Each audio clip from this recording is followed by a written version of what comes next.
Komið sæl og velkomin í Öryrkjaráðið. Við erum hérna tvær á svona föstudagsrandi, ég, María Pétursdóttir og Bára Halldórsdóttir. Við ætlum að vera með ykkur hérna næsta hálftíman að randa. Ég veit ekki alveg hvort að við náum að posta þessu út sem föstudagsrandi, það verður svolítið að koma í ljós af því við lentum í mjög miklum teknilegum örðuleikum hérna fyrir í dag, en við sjáum til, annars fer þessi þáttur bara út á öðrum degi. Það staðar örugglega ekki neitt. Nei, vonandi ekki. Hvað segirðu annars, Bára? Ég segi ágætt, ég er nú alltaf að vera svolítið slöpp undanfarið, þannig að ég sést minna þarna inn á þessa rás. En mér langar, við kannski förum yfir það sem hefur verið, til að byrja með það sem hefur verið síðan við spjöllum saman síðast. Hvað hefur við verið að senda út? Heyrðu, já, við vorum á randi hérna á föstudaginn, það er nú bara búið að senda út, held ég, er ekki bara búið að senda út einn þátt síðan. Ég talaði við hana Margréti Lilju. Já. Við töluðum að þau líka... Annari Hvítason á mánudaginn, þannig að þá var ekki neitt og við talið við Margréti Lilju var núna á miðvikudaginn.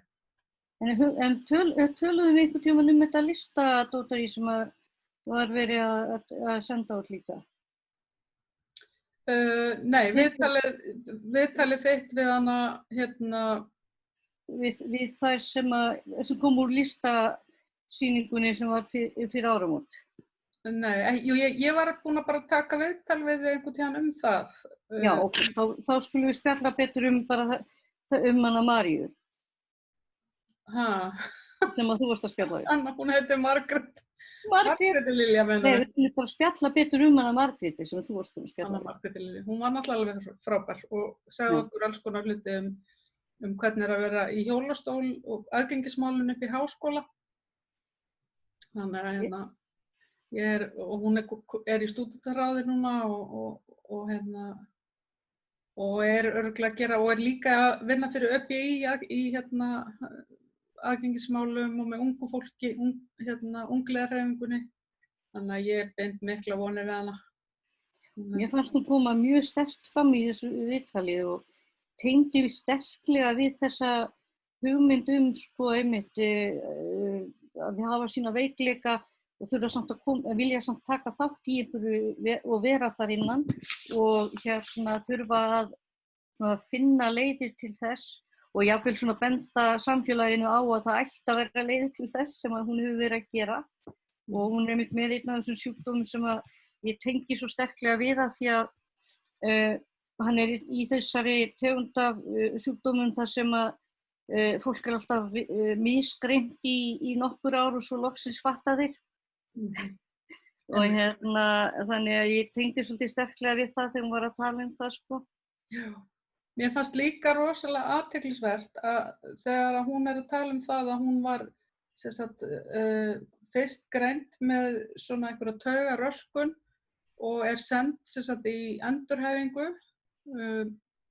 við öðrum sjúkdómum en hún er með sem að gera bara illt verra. Og þetta ég sá núna á Facebook í vikunni, það var ein Facebook-vinkona mín sem er með fötlun sem var að kvarta undan því að fólk er alltaf að gagnrýna greiningar. Já. Og fólk er alltaf eitthvað svona þusa og segja, það er alltaf að vera að greina allt, getur ekki fólk bara verið allavega? Það er ekki verið að greina bara alla með ADHD núna? Já, og eitthvað svona sko. Og þetta særði hana sko mjög mikið og ég bara leitaði mjög mikið sko við hana vegna þess að það skiptir, greiningar skipta bara alveg gríðarlega miklu máli fyrir fólk sem er veikt og fólk sem er með einhverjar raskanir. Hvort sem að það er sko heilkenni, röskun eða sjúkdómur.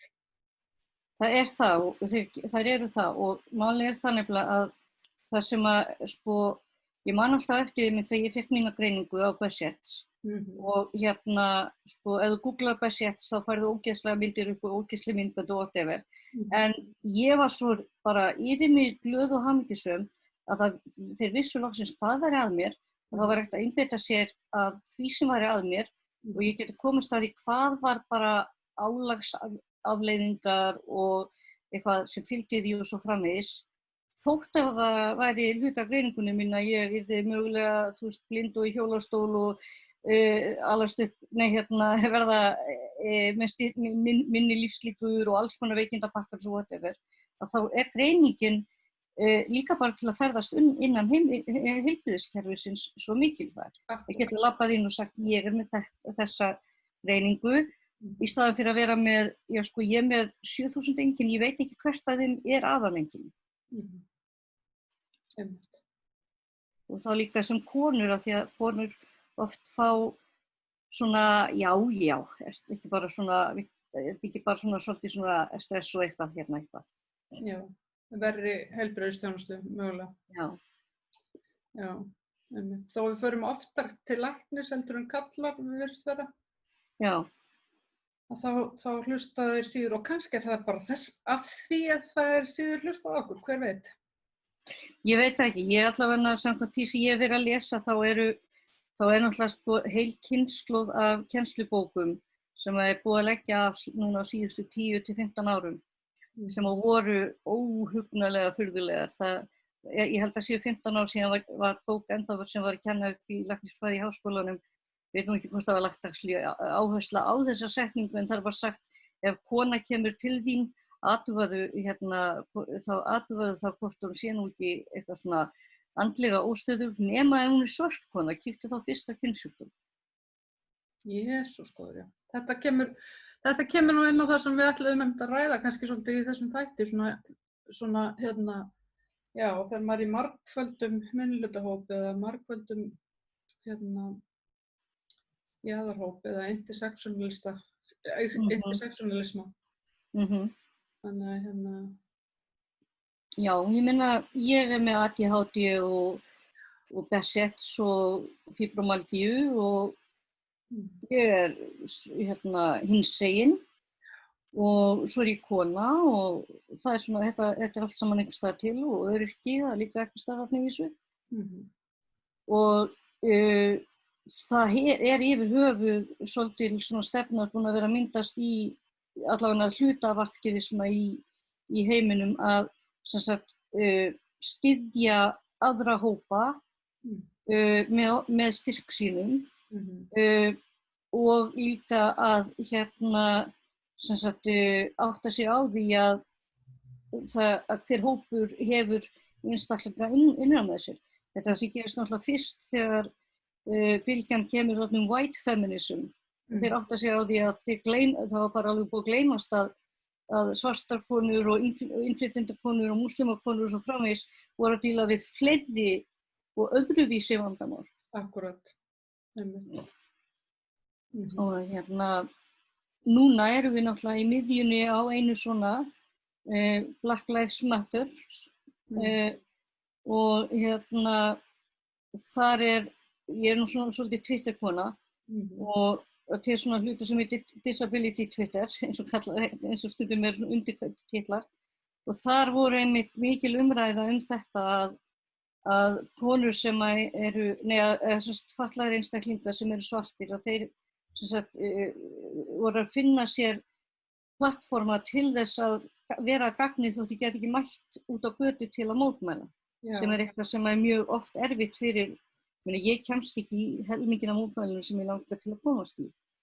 Og það var einmitt verið að tala hluti eins og að blokkera símalínur, ef það væri eitthvað stofnun sem væri að gera einhverja vissa hluti, að tefja starfið þeirra með því að þá voru fatlaðir einstaklingar sem satu heima og hringdu inn og eins og þegar það var eitthvað borg sem vildi fá tilkynningar eignatjón í gegnum vídeó og þá var K-pop, svona litli unglingar sem var fyrir K-pop, þeir flöttuðu serverinn hjá þeim með K-pop, svona litlum gifmyndum. Og þannig að það er hugskvæmt til. Þetta er samt þarna einmitt eru við á stað þar sem að þar sem að önnur baráttan á harðari punkti. Og jú, ég fötluð kona og allt hitt dæmið, en mér finnst ég þurfa að einbeita minni orku mjög mikið inn á það að styðja Black Lives Matters Já. hreyfinguna Einmitt. og hef einmitt sko þótt að sé mánuður Pride-mánuðurinn í gangi núna að þá hef ég held ég sent frá mér 1 eða 2 pósta. Ég setti bara svona inn ef að mamma þín er búin að mamma þín hafnar þér, þá skal ég vera mamma þín póst. En mér finnst mér finnst gott að geta nýtt þá litlu orku sem ég hef til þess að fara þangað út eftir sko, og reyna að fylgja því sem að þeirra leiðtogar að segja þeir vilji og það gagnist þeim best.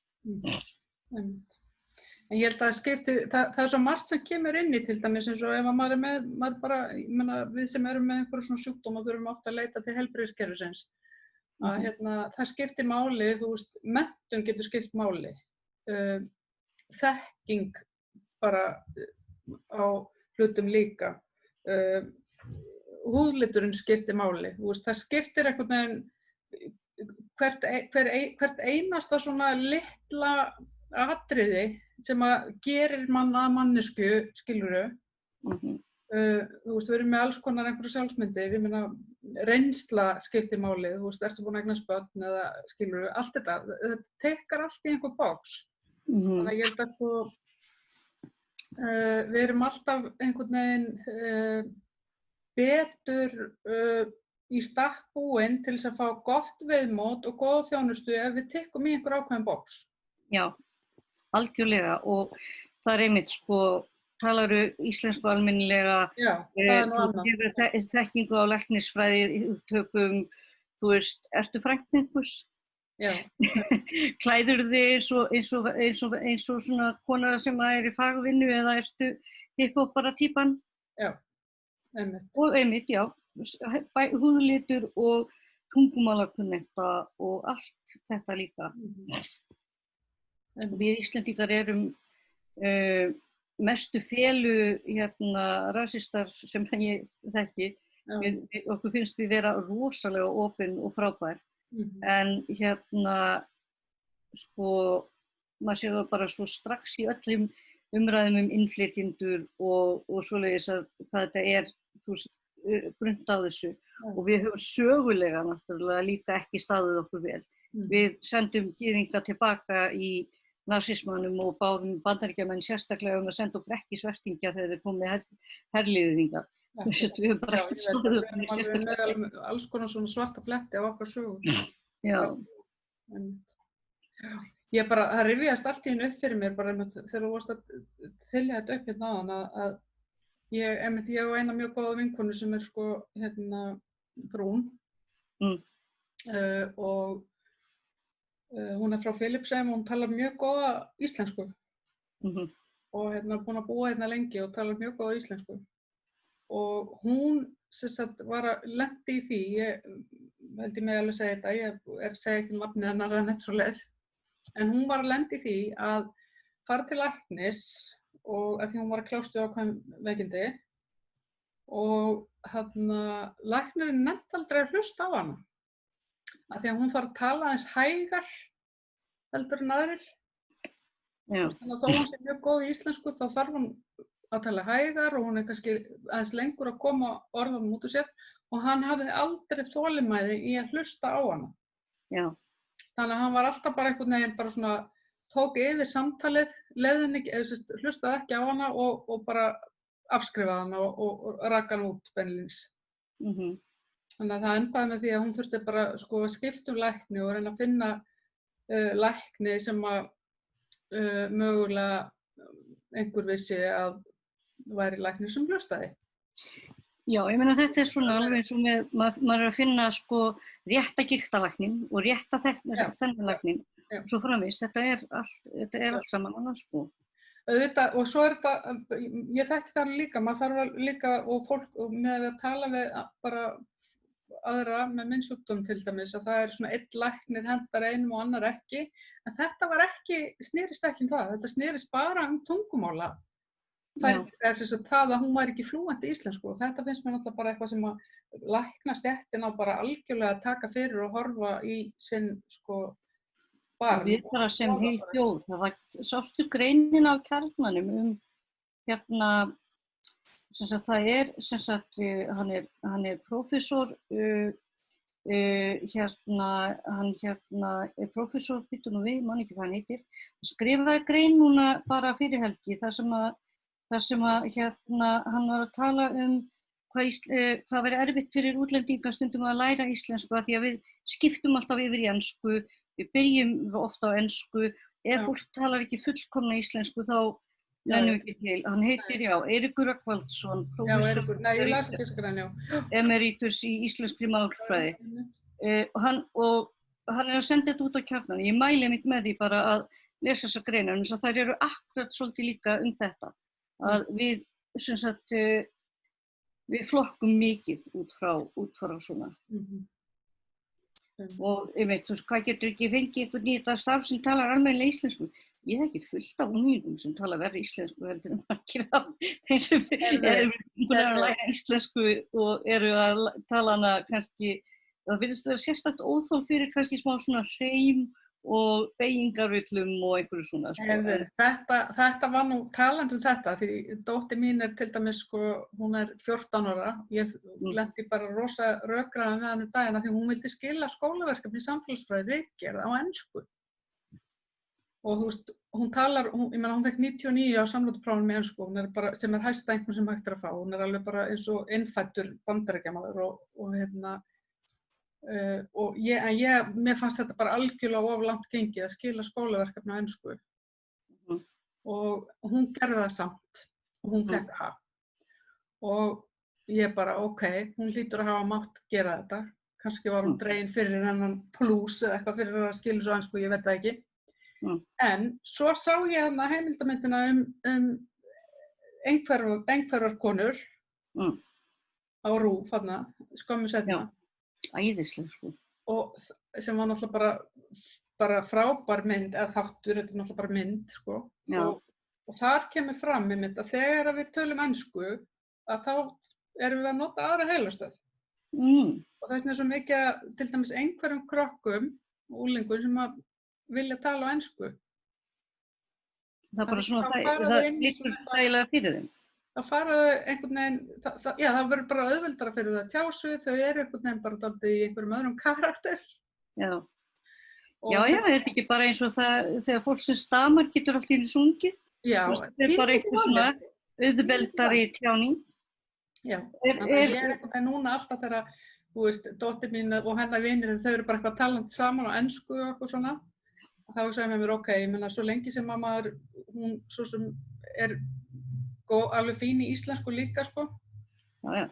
Það svo lengi sem meðan þú skilur hana ennþá? Meðan hún talar ennþá íslensku. Þá bara, þú veist, að maður auðvitað bara leyfina ef henni líður eitthvað betur með það, sko. Ekki það að hún ekki greind einhverju, en hún skilur, maður veit ekkert hvernig,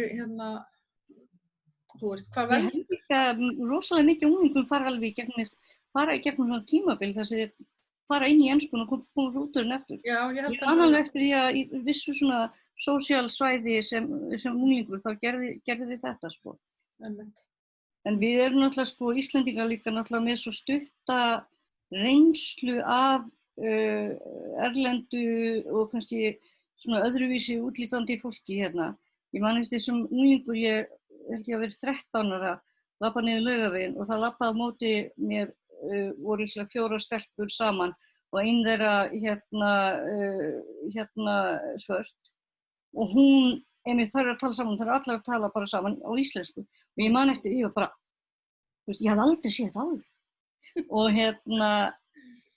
þannig að við erum stutt komin í því að kunna á, venjast og þola þessa fjölbreytni. Já.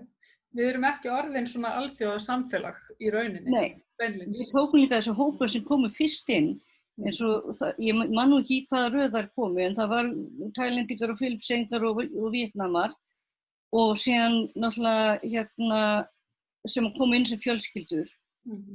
Við tókum þeim hópum ekki, held ég, rétt og erum ekki ennþá að gera. Þannig að sko, þótt að það sé náttúrulega eitthvað, sko, það komið 3. eða 4. kynslóð hjá sumum, en þeir eru samt svona örlítið þeir eru alltaf örlítið til hliðar, einhvern veginn. Þeir hafa örugglega alltaf fundið fyrir alveg gríðarlegum fordómum mörgum leiðurum hérna á Íslandi. Já. Bara efa það ekki. Algjörlega.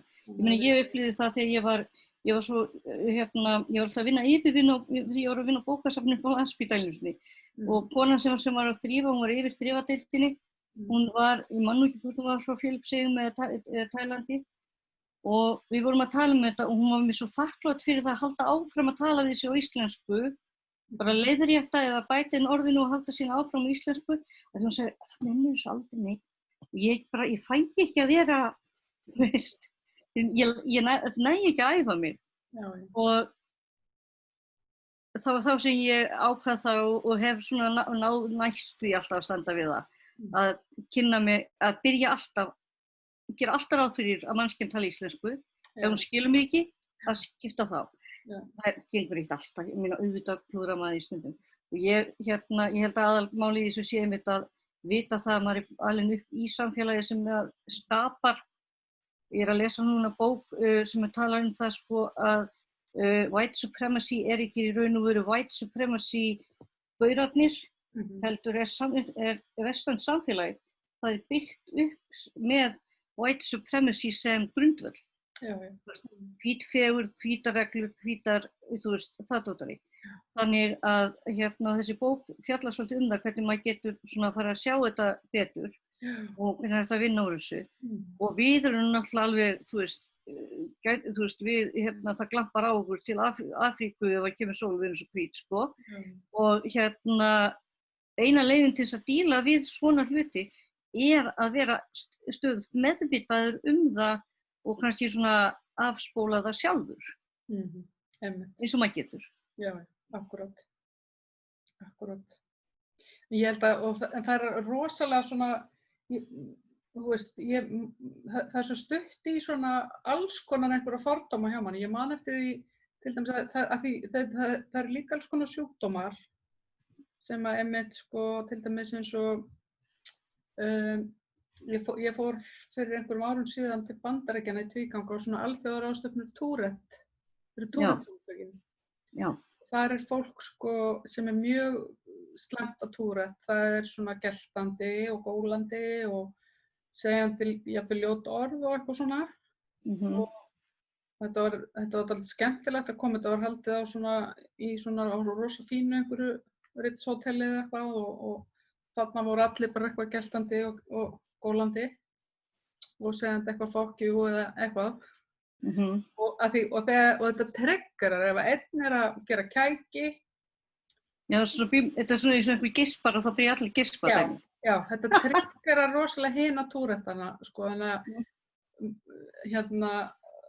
þannig að til dæmis, sko, já, kærasti minn þarna var, sko, bara rosalega triggeraður af öllum hinum og var alltaf bara eitthvað sjúgandi upp í nefið og eitthvað raskandi sig og gerandi einhverja blekkandi og gerandi einhverja kæki við það að hinir var allir að gera eitthvað. Og svo hlustaði maður á alls konar fyrirlestra og ég meina margir eru þarna með svona einhver spjöld eða einhver merki eða eitthvað eins og við vorum að tala um að vera með í Já, það er að vera með jáhættuhóp eða sko. Já, einmitt. Það var sumir með svona merki, þannig að ef einhver fyrir að pirrast á þeim eða skamma þá í strætó eða neðanjarðarlestunum og þá geta þeir framvísa svona skilti eða litlu merki sem stendur bara bara ég biðst innilegar afsökunar ef þú verður fyrir óþægindum af mér en ég er með Tourette syndrom og Þetta eru kærgæti mínir. Þetta er örugglega verra fyrir þig en mig. Já. Nei, þetta er örugglega verra fyrir mig, fyrir mig en þig. Já, og þannig að maður svona einmitt, já, og var rosa meðvitaður þetta, sko. Og nema hvað, þú veist, svo stóð ég með því að ég fer einhvern veginn á klósettið þarna á hótelinu, svo labba ég út og þá er einhverju sem er akkurat að öskra og ég ætla að fara að hvæsa á hann, bara hættu þessu. Þá kom eitthvað svona bara algjörlega ósjálfráð viðbrögð. Já, hjá þér, eins og hjá henni. Í rauninni eins, sko, en samt í rauninni sem að voru í rauninni bara svona innbyggðir einhverju fordómar, maður öskrar ekki eða skríkir að gera einhver skrítin hljóð á almannafæri þú veist, og bregður næsta manni. Það bara gerir ekki svoleiðis. Já. En þetta nefnilega líka snýst svo mikið þarna erum við að tala þetta. Hvað var ég að gera?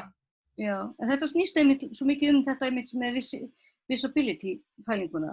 Að, þú veist, þegar fólk að, eins og núna við erum að horfa á Black Lives Matter, þú getur ekki labbað inn í búð á þess að einhver sjáu það að þú sér svartur. Nei. Og sem gerir bara 1/17 að verkum að það fylgir þér þessi þessi stigma eða whatever sem ég meina, í alla mína æsku ólst ég upp við það að það eina sem ég sá af svörtu fólki voru hood fólkið í bíómyndunum, skilur við. The guys from the hood bara eitthvað. Þannig að þannig að þetta svona svolítið þetta að sá alls konar fræjum, sko, í gegnum kvikmyndaheiminn líka. Já, ég upplifði það til dæmis að eitt af því sem ég þarf stundum að gera að ég þarf að fá að leggjast niður. Eða bara, þú veist, eitthvað. Ég hef ekki orku til að standa. Og það tók mjög langan tíma að höndla það. Að segja bara, ég þarf að vera liggjandi með þetta í gangi. Og kannski gera það aðalega á stöðum þar sem fatlaðir eru. Það hindrar mig oft að fara eitthvað. Út af því ég veit að, þú veist, maður liggur ekkert á hundum. Maður liggur ekkert á fyrirlestum. Hvað er að þér, kona? Það er ekki að fylgjast með. Einmitt svo frábær grein hennar Freyju, þarna liggjandi konur. Já, ég var bara það var ekki grein. Það er einmitt sko Freyja og Embla, að því við fórum að tala interseksualisma. Freyja og Embla sem stofnuðu tabú.is, mæl með þeirri síðu lesiði allar greinarnar, þær eru frábærar. Ein greinin hennar Emblu var hvað var það, lesbía á mánudögum, kona á þriðjudögum, fötluð á miðvikudögum eða eitthvað álíka. Af því að hún semst var að upplifa það, hún var að reyna að tengja sér inn í feministadótari og það var ekki alveg að ganga út af því að þeim fannst hún svolítið óþægileg, af því að hún semst talar ekki eins og alveg allir og þannig að það er líka svona einmitt svona þetta dæmi að þú veist, við fittum inn í marga hópa og það er það sem er stundum svolítið erfitt að vinna með, en aðalpunkturinn finnst mér einmitt vera þessi, að standa með hinum hópunum þegar þau þurfa á því að halda. Ég rakst á konu á netinu, nú er ég grænmetisæta /vegan, það eru aðstæður þar sem ég get ekki auðveldlega útvegað mér vegan mat og ég leyfi mér það út af veikindunum mínum.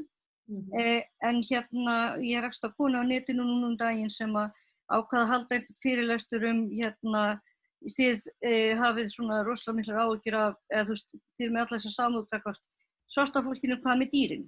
Þú veist, og þarna er einmitt sko algjörlega tóndef pæling í gangi.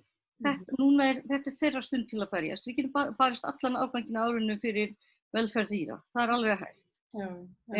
Og eitt útilokar ekki annað. Fyrir utan það, meirihlutin af þeim sem voru svartir og lásuð eitthvað, upplifðu instantly þessa tengingu sem hefur verið búin til ofta að svarta fólki séu bara eins og apar. Þeim fannst vera að líkja þeim við að þau væri bara eins og dýr. Þau væri bara, þú veist, eitthvað.